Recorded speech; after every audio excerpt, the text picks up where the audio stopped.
এলাকার কচিকাঁচাদের নিজের বাড়িতে পড়ানোর নামে দীর্ঘদিন ধরে যৌন হেনস্থা করে আসছিলেন গৃহশিক্ষক।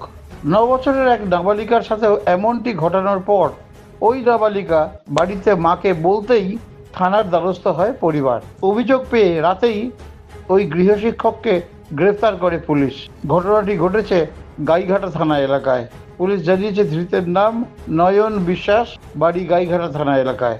গৃহশিক্ষকের বিরুদ্ধে ছাত্রীকে যৌন নির্যাতনের অভিযোগ, নাবালিকা ছাত্রী, এই বিষয়ে কি জানতে পেরেছেন? কি এখন এই ব্যাপারটা ইদানিংকালে এই ব্যাপারটা দেখা যাচ্ছে যে এই যারা গৃহশিক্ষক হয় তারা এইসব তাদের কাছে তার মা বাবারা পড়তে পাঠিয়ে তারা যে প্রতারণার শিকার হচ্ছে, যৌন হয়রানি হচ্ছে, এই ঘটনাগুলো বেশ কিছু মামলা আমাদের এখানে হয়েছে এবং সেই পরিপ্রেক্ষিতে আজকে যে একটা অভিযোগ গাইঘাটা থানায় জমা পড়েছে সেটা হচ্ছে 4 পক্সো এবং সেই পাশাপাশি ধর্ষণের মামলা 6 পক্সো ধারায় অভিযোগ আনা হয়েছে তার বিরুদ্ধে, যে সেক্সুয়াল হ্যারাসমেন্ট করার জন্যে তার ভাজাইনায় সে আঙুল দেয় এবং তাকে নানানভাবে উত্ত্যক্ত করে। দিনের পর দিন এটা করে আসছে এই গৃহশিক্ষক। যখন অন্য ছাত্রছাত্রীরা একসঙ্গে পড়তে যাওয়ার পরে এই দিন যে ঘটনাটা ঘটেছে, অন্য ছাত্রীদের সে ঘর থেকে বাড়িতে পাঠিয়ে দেওয়ার পরে যখন সে একা ছিল সেই একাকিত্ব সুযোগ নিয়ে এই গৃহশিক্ষক তাকে যৌন হয়রানি করে এবং সেক্সুয়াল অ্যাসাল্ট করে। সেই পরিপ্রেক্ষিতে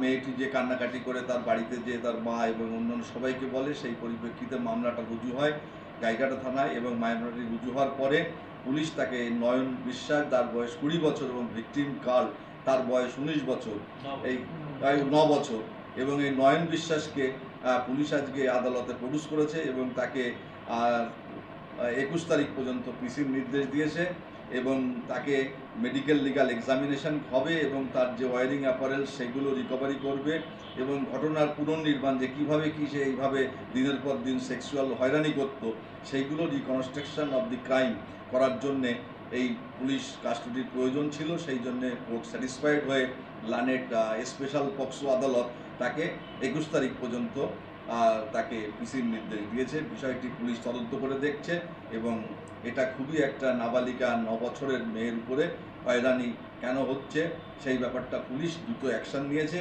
এবং সেই ব্যাপারে তদন্তটা এখনও চলছে।